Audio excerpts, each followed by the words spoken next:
ज्ञान हो तो पूरा हो, ज्ञान हो तो पूरा हो, नहीं तो फिर अज्ञान ही अच्छा है, क्योंकि आधा अधूरा ज्ञान ज्ञान ना होने के अपेक्षा कहीं अधिक खतरनाक होता है। तो दोस्तों आइए इसी बात पर सुनते हैं एक छोटी सी मजेदार सी कहानी और बनाते हैं साथ ही साथ एक मजेदार सी रेसिपी इस दिवाली के लिए। The taste of India podcast, जिसका सार विभिन्नता में एकता है, जहां भारत की सांस्कृतिक विभिन्नता को हम स्वादिष्ट व्यंजनों के माध्यम से एक सूत्र में बांधेंगे। इस कुकरी शो से अब आप बिना कंप्यूटर या बिना किताब छुए फोन के माध्यम से अपने ही किचन में इन स्वादिष्ट रेसिपीज को सुनते हुए बना सकते हैं। इन रेसिपीज को आप हमारे वेबसाइट thetasteofindia.com पर भी पढ़ सकते हैं। नमस्कार, the taste of India podcast के इस नए एपिसोड में मैं पूजा और मैं दिलीप आप सबका हार्दिक स्वागत करते हैं। एक बार एक शिष्य ने अपने गुरु से पूछा कि भगवान कहाँ है। गुरु ने बताया कि भगवान यहाँ है, वहाँ है, मुझ में है, तुम में है, हर वस्तु में है, हर जगह है। इस संवाद के बाद शिष्य किसी काम से दूसरे गांव जाने के लिए निकला। रास्ते में चलते समय उसने देखा कि एक हाथी काफी तेजी से दौड़ता हुआ उसकी तरफ आ रहा था और हाथी पर बैठे महावत जोर जोर से चिल्ला रहा है कि रास्ते से हट जाओ, हाथी पागल हो गया है। थोड़ी देर पहले की बताई अपने गुरु की बातें शिष्य के दिमाग में घूम ही रही थी कि भगवान हर वस्तु में है, हर प्राणी में है, हर जगह में है।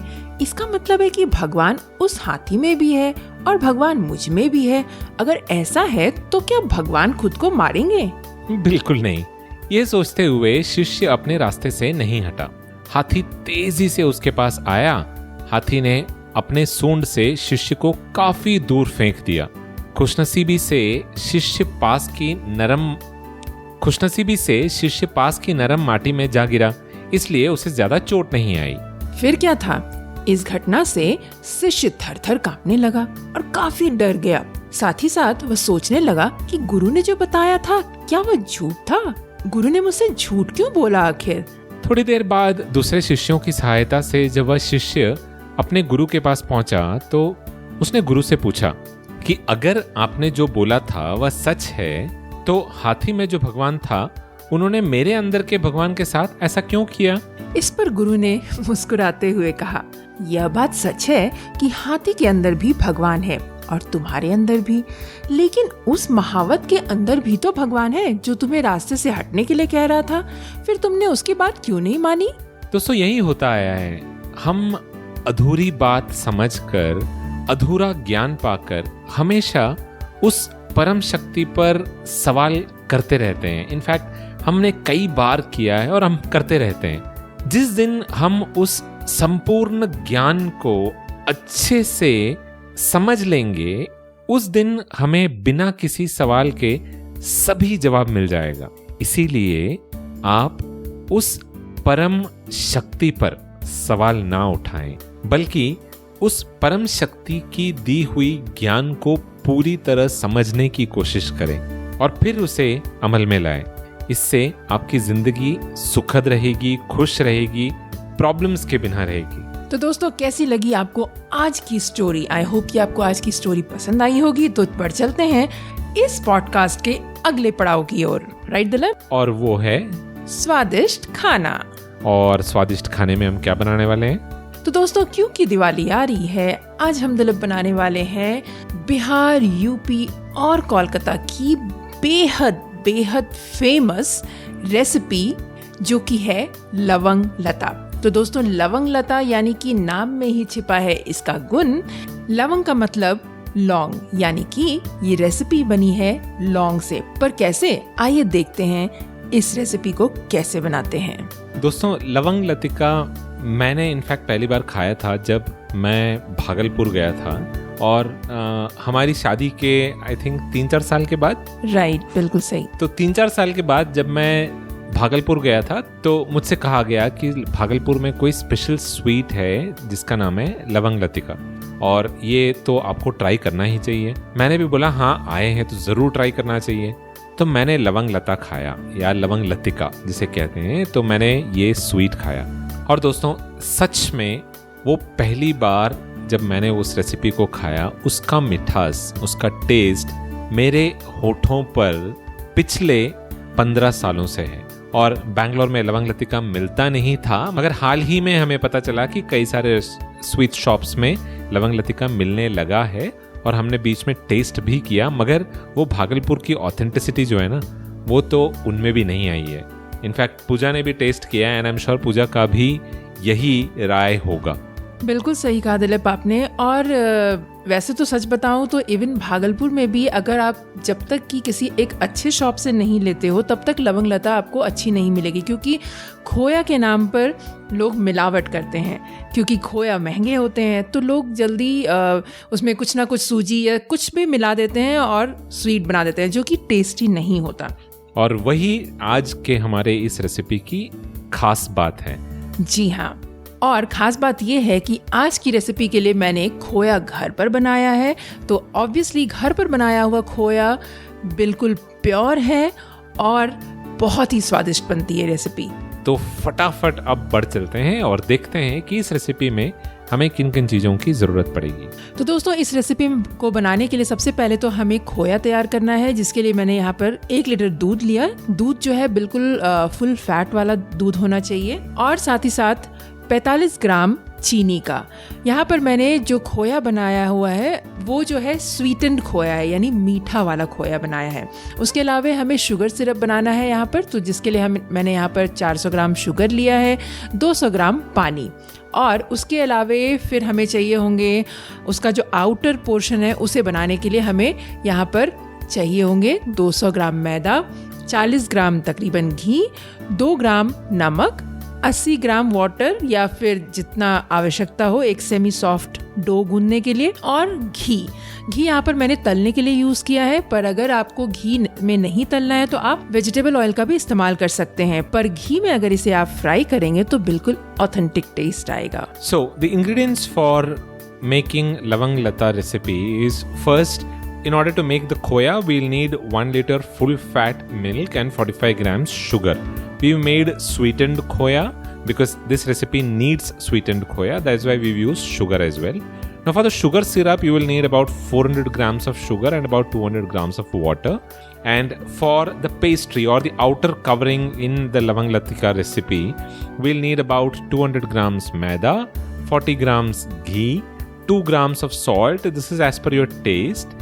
80 grams of water, or as much as is needed to knead the maida into a semi-soft dough, and ghee or vegetable oil to fry. We've used ghee to fry because we wanted to give it that authentic taste, but you can use vegetable oil if you don't want to use ghee. और हाँ दोस्तों, सारे ingredient तो बता दिए, पर एक main ingredient रह गया जो कि आपको तो पता ही होगा, लौंग। जी हाँ, कुछ लौंग चाहिए होंगे इस लवंग लता को सील करने के लिए। That is right, and that is where the taste of long or cloves comes into the picture. So you will need some cloves which you will be using to seal the outer covering. Now let's get on to the method of preparation and see how this recipe is made. तो दोस्तों सबसे पहले हम यहाँ पर खोया बनाएंगे। तो खोया बनाने के लिए एक हैवी बॉटम कढ़ाई लीजिएगा आप, और उसमें जो है 1 लीटर दूध डाल दीजिए। उसके बाद आपको क्या करना है कि दूध को बॉईल होने देना है। जैसे ही आप देखेंगे कि दूध बॉईल हो गया है, उसमें आप डाल दें 45 ग्राम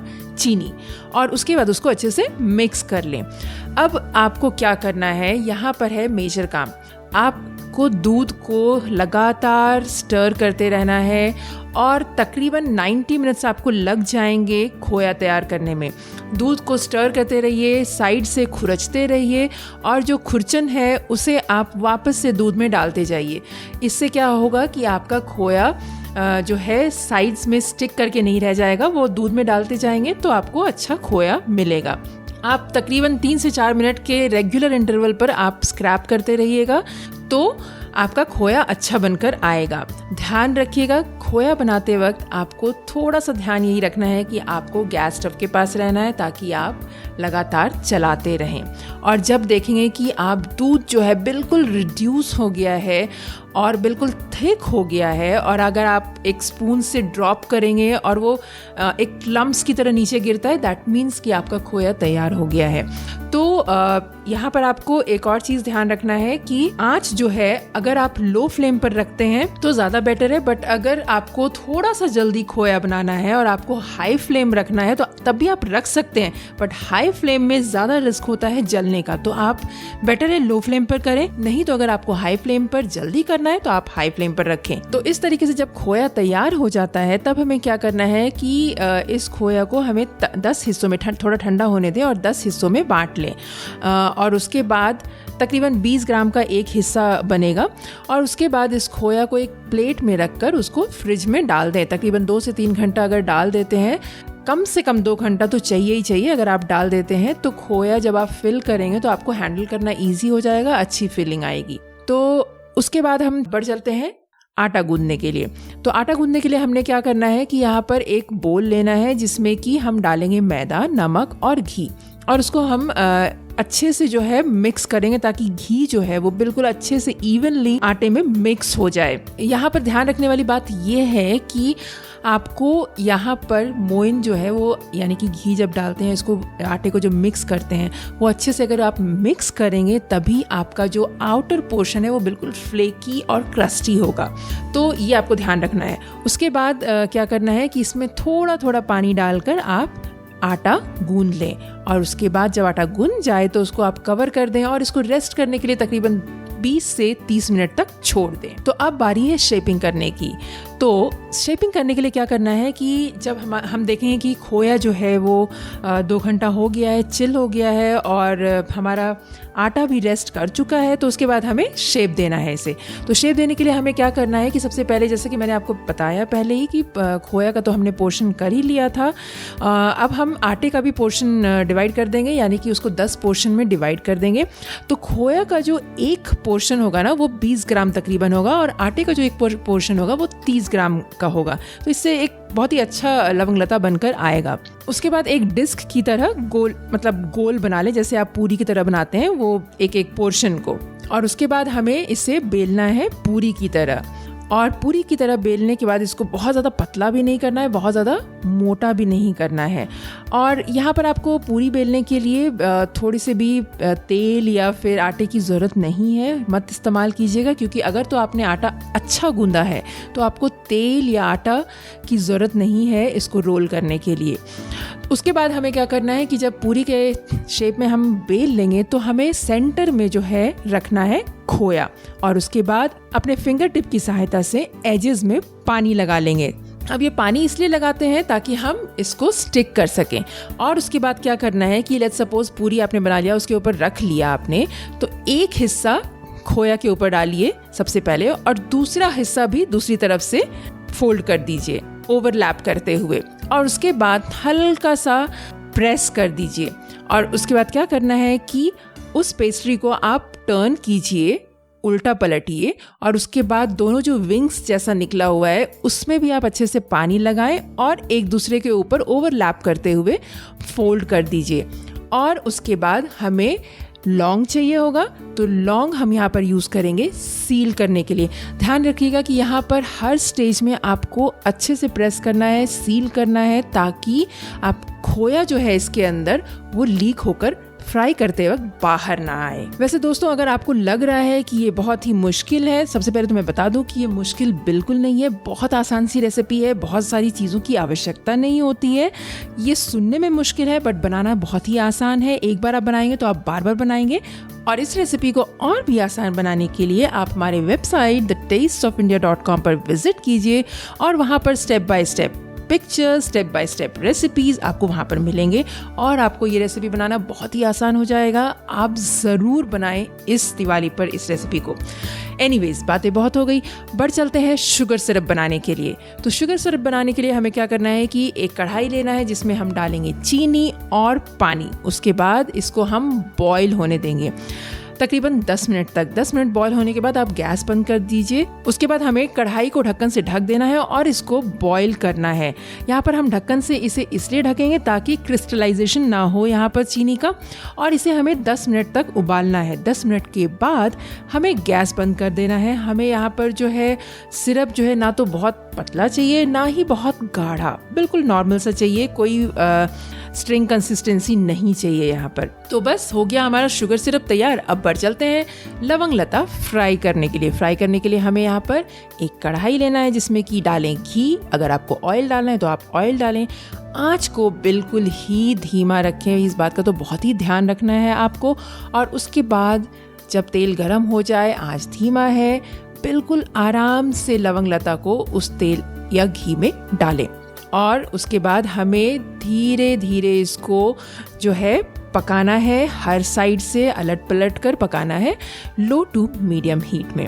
आपको जो है एक बैच पकाने में जो है लवंग लता का तकरीबन 30 मिनट लग जाएगा, क्योंकि फ्लेम लो होता है तभी ये चारों तरफ से अच्छे से पककर निकलता है। तो इस तरीके से हमारा लवंग लता जब फ्राई हो जाए तब हमें क्या करना है कि हमें इसे निकालना है और सीधा शुगर सिरप में डाल देना है और इसको अच्छे से कोट कर देना है।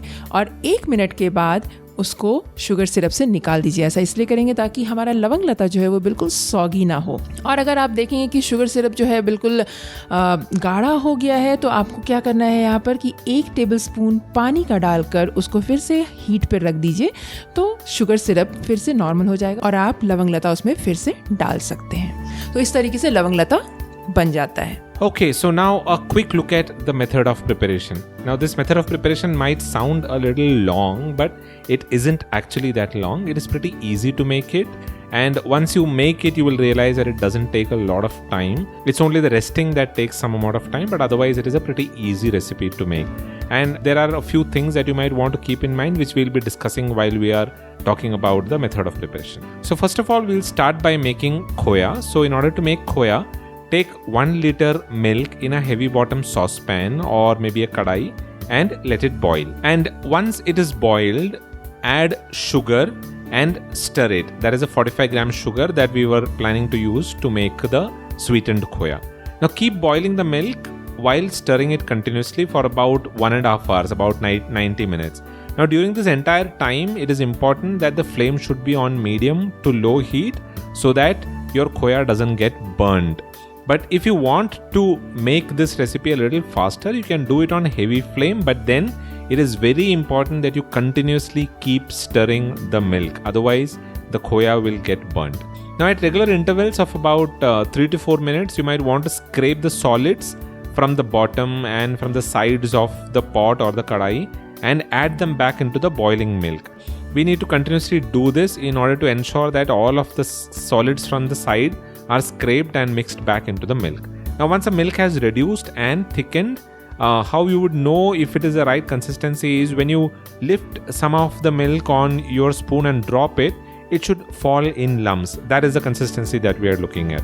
So once it is reduced and thickened, you might want to turn off the flame and then divide the khoya into about 10 portions of about 20 grams each. Then chill the khoya in the fridge until it is needed. We would recommend that you chill it for maybe about an hour to 2 hours because that is the right amount of time that the khoya will need to become a little solid so that it becomes easier for you to handle. Now the second step involves kneading the dough. In order to knead the dough, add maida, salt and ghee into a mixing bowl and mix all of this well so that the ghee gets distributed within the flour. Now this step is very important if you want to get that flaky crust for lavang lata. So ensure that you're mixing the ghee well into the flour. Now when you take a fistful of flour, it should feel like wet sand. It should hold the shape. That is the consistency that we're looking at. Now you can add water and mix till the dough comes together. Now you might want to add water little by little and not all together. So that way you will know what is the right consistency for the dough. Then cover it and let it rest for about 20 to 30 minutes. Now third step involves shaping the dough and making lavang lata. So first of all, once the khoya has chilled in the fridge for at least about 2 hours and the pastry dough is also rested for about 20 to 30 minutes, we can start shaping. So shape each portion of the khoya into maybe a 3 centimeter by 4 centimeter tablets, because that will become easier for you to fill these tablets into the pastry. So make those tablets and keep it aside. Then chill again if you need it to become a little solid. Now divide the dough into 10 portions of about 30 grams each. About 30 grams of dough is the right amount. So divide that into 10 portions. Now shape them into small balls and keep them covered and set it aside. The best filling to pastry ratio is about 20 grams of khoya to 30 grams of dough. That is why we are talking about all of this quantity, but it is entirely up to you and up to the amount of khoya and dough that you've made. So that is a choice that you can make. Now roll each of these balls of dough into a approximately 14 centimeter disc, about 1 millimeter thick. Now the reason why we are talking about these measurements is because you don't want the puris to become too thin or too thick. Now you might want to roll it into the shape of a puri, because that is what we are looking at in order to fill the khoya. Now don't use any extra flour or oil to roll the puris. If the dough is kneaded properly, then you might not need any of these. So don't use any extra flour or oil. Now place the khoya in the center of this puri. Then apply water with your fingertips to the edges of the rolled pastry and fold the opposite sides on top of one another, overlapping them. Then slightly press and seal the sides of the puri. So the khoya will be in the center. The sides needs to be sealed properly. Then turn the pastry over and apply water to the wings, the sides that are spread out. Then fold them over each other and seal them slightly, and then seal them with a clove. Now this is where the clove comes in. And what you might want to keep in mind is that you need to seal all of the edges well at every stage, otherwise the khoya will leak into the oil while you are frying. Now that we are done with the shaping, let's move on to the next step, which involves making sugar syrup. Now keep in mind that none of these steps needs to be done as a standalone process. You can do all of these together simultaneously while making maybe the dough or the khoya. So it's entirely up to you how you want to spread all of these activities. So in order to make the sugar syrup, add sugar and water in a saucepan and cover and boil in order to prevent crystallization of the sugar. You might want to boil it for about 10 minutes and the syrup should be ready. Now keep in mind that the syrup should not be too thin or too thick. Finally, we are into frying the lavang lata. Now heat oil or ghee on low flame and gently place each of the lavang lata tablets that we made into the oil. You might want to keep in mind that the oil should not be too hot and there should not be a lot of activity when you're dropping each of these tablets into the oil. So just drop each of these tablets into the oil and fry at a low temperature so that all the layers are cooked thoroughly. The oil should have mild bubbles. That is something that you might want to keep in mind, not strong bubbles. Fry it on low to medium flame. That's why we are recommending it. Now, you might want to fry each of these tablets until it is golden. Turning in every 5 minutes, you might want to turn the tablets over.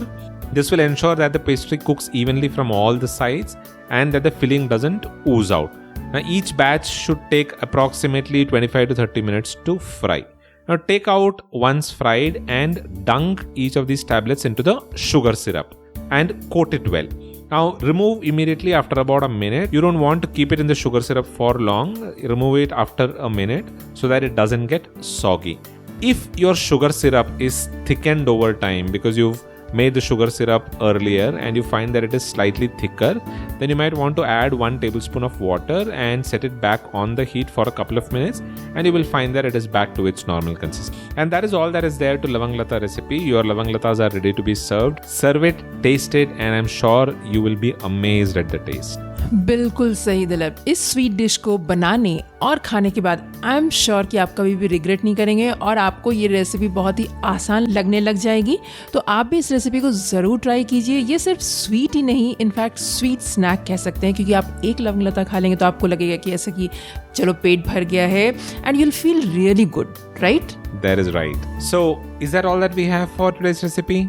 That's all Dilip. आज का ये podcast कुछ ज़्यादा ही लंबा हो गया I guess श्रोताओं के लिए, बट ट्रस्ट मी दोस्तों, ये बहुत ही अच्छी रेसिपी है। आपको तो ज़रूर ट्राई करना चाहिए इस रेसिपी को, और अपने गेस्ट दिवाली पर जो आने वाले हैं ना, उनको भी सरप्राइज दे सकते हैं। That is right. तो इस दिवाली पे बनाइए और हमें बताना ना भूलें कि आपको ये रेसिपी कैसे लगी। और बताने के लिए आपको जाना है thetasteofindia.com पर, जहाँ पे आपको इसके स्टेप बाय स्टेप प्रोसेस भी मिलेगा, and you will be able to download a printable recipe card for this recipe so that you can download it, keep it and refer to it whenever you want to do that.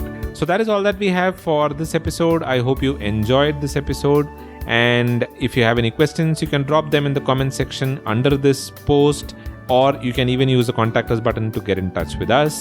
Don't forget to follow us on Instagram. We are there on Instagram at The Tastes of India.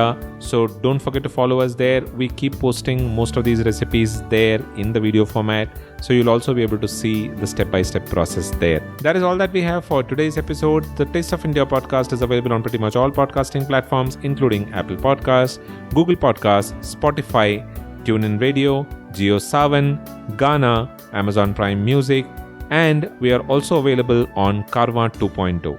We are now available on the OTT platform Epicon as well, so you can pick your favorite channels and give it a listen in there.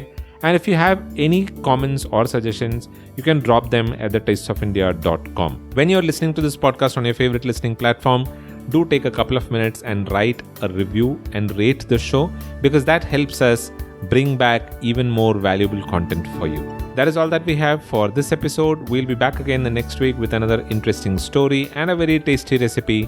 Until then, keep listening to the Taste of India podcast. Dilip वेट, आज हम जाने से पहले ना श्रोताओं को सबसे पहले तो विश करेंगे। हम दिवाली आ रही है, और साथ ही साथ हम ना एक और मैसेज देना चाहेंगे, जो कि शायद हमने लास्ट टाइम भी कहा था। हम जब दिवाली में बहुत सारी चीज़ें खरीदते हैं तो हमारा भारतीय सामान खरीदें।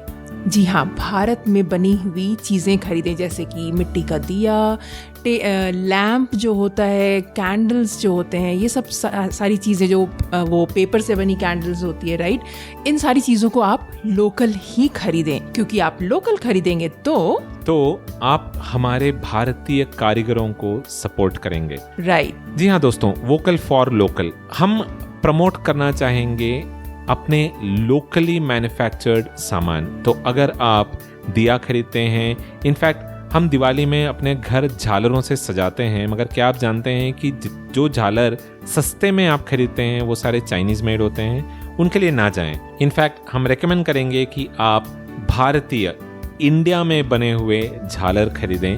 तो सपोर्ट कीजिए लोकल मैन्युफैक्चरर्स को, लोकल आर्टिसंस और लोकल कारीगरों को, उनके सामान खरीदिए। Let's be vocal for local. बिल्कुल सही। तो चलिए इसी बात पर हम दोनों की तरफ से आप सबको wish you very happy Diwali. और हम मिलेंगे अगले हफ्ते फिर से। तब तक के लिए मैं दिलीप और मैं पूजा आप सबसे आज्ञा लेते हैं।